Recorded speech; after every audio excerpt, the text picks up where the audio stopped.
But we will bring on Virginia Tech head coach James Franklin. Fired up to have you. Thank you so much for joining us today, Coach. Guys, I appreciate it. Great to see you. I got to ask, I kind of brought this up earlier, but you made it clear during your opening press conference that you are a player's coach, and it's obvious from knowing you, watching you interact with players, talking to the commits and the players. But why is that so important to you when dealing with prospects? Well, I think at the end of the day, this is still a relationship-based business, and there's some business components now in a different way than obviously we all got involved in this game in the beginning. It's changed, but it's still about relationships. If the players know how much you care about them, then you got a chance to be really hard and demanding on them because they know it's coming from the right place. And all that starts in the recruiting process. All the things that you say during the recruiting process when they show up on campus, are those things accurate? And are you building trust? Or are you selling something that you don't really believe in? And then literally the day they show up on campus, those things start to break down. That's not what we're about. I've lost a ton of recruits because we've told them the truth and not what they want to hear. But I think in the long term, it's the right thing to do when it comes to development. Coach, it's been a whirlwind 2 weeks for you. Take us behind the scenes of what it's been like to learn about this program, learn about the potential and how you've been able to recruit these last few weeks. Well, I must admit, I haven't slept much, and I'm a little envious because I saw other coaches that got hired and they landed, and none of their commits decommitted from those schools. One guy landed his plane, and the #1 recruit in the country, I think, was waiting for him. We had a very different process, and we've been ripping and running.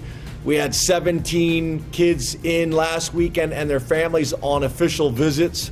I'm the only hired coach in the building.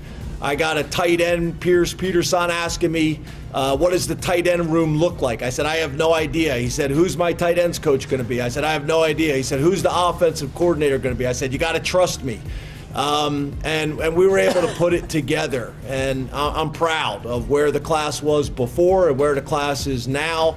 A lot of the Virginia Tech people jumped in and helped. I brought 8 people with me, off the field people with me from Penn State, and they were critical in this. A lot of you guys know Andy Frank and some other guys on my staff, but we were able to hustle and get some good things done in a very short period of time. But I'm gonna sleep well tonight, I'm gonna tell you that. James, I'm sure you're still kind of figuring out, how to get around town. But I actually went to my first game at Virginia Tech this season. My initial takeaway is, wow, the recruiting base here, the access to players from Blacksburg. I mean, within a 5-hour drive, so many different pockets you can get into. Pittsburgh, Ohio, obviously the DMV, Carolinas, down into Georgia. And we see what you've done here in such a short amount of time. This has got to be just the start. I mean, what do you think you could achieve from a talent acquisition perspective there at Virginia Tech? Well, as you guys know, it takes time, right? Usually these classes take 2 years to put together, and a ton of resources and a ton of manpower, and we didn't have that. So I'm very proud of what we were able to do. I think this is a really good foundation to start from, but we have much higher expectations than just the top 25 or wherever we're at right now. We have much higher expectations than that, but I love the class. I love what we were able to do.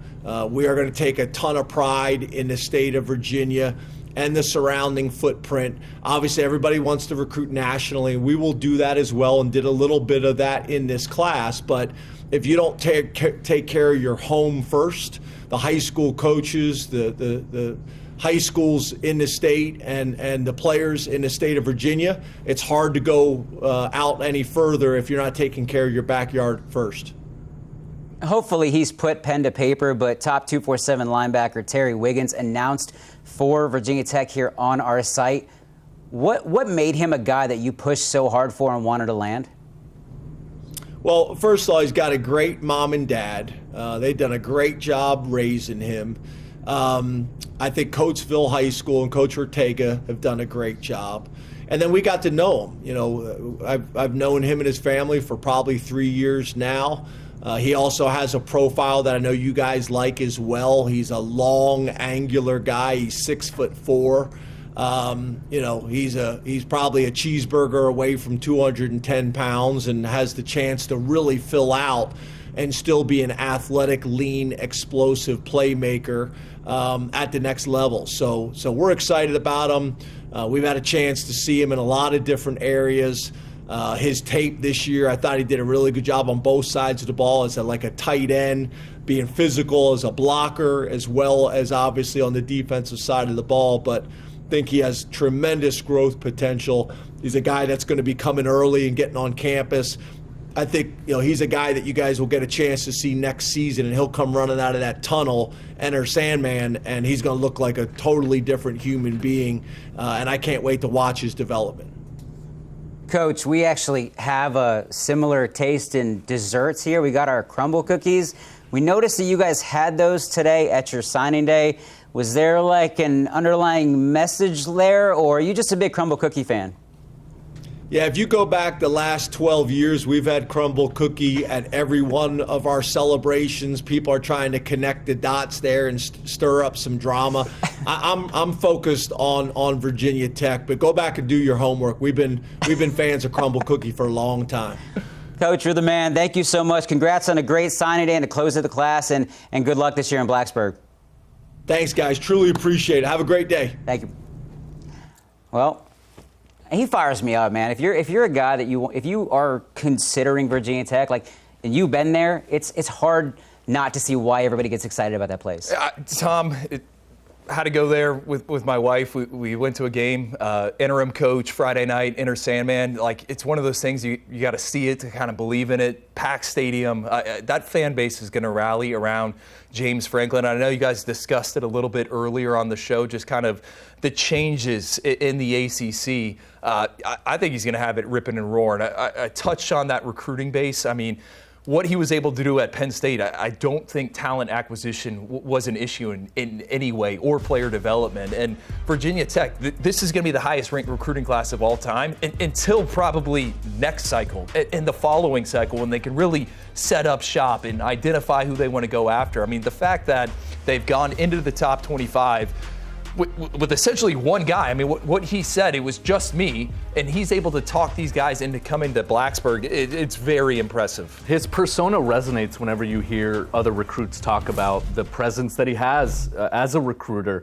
Troy Hune, the quarterback that had been committed to Penn State for such a long time, ends up getting an offer from Stanford and Andrew Luck. And when Andrew Luck gives you a phone call and you say, I'm kind of waiting to see what James Franklin's going to do, that speaks volumes, right? And I think that was a perfect example of the type of pull that James Franklin will have at Virginia Tech, because they're going out all the way to the West Coast for their quarterback. I think they're going to have that reach from across the country. And if they start winning some games, especially early on in his tenure there, I mean, I think you can pencil in the Hokies as being in that upper echelon of the ACC once again. None of this surprises me. The close for Virginia Tech down the stretch, the buzz over at our Virginia Tech site, VT Scoop. I mean, James Franklin is a player's coach. He is an incredible football coach. The staff behind the scenes does all the right things. This is a huge get for Virginia Tech to get him in the fold.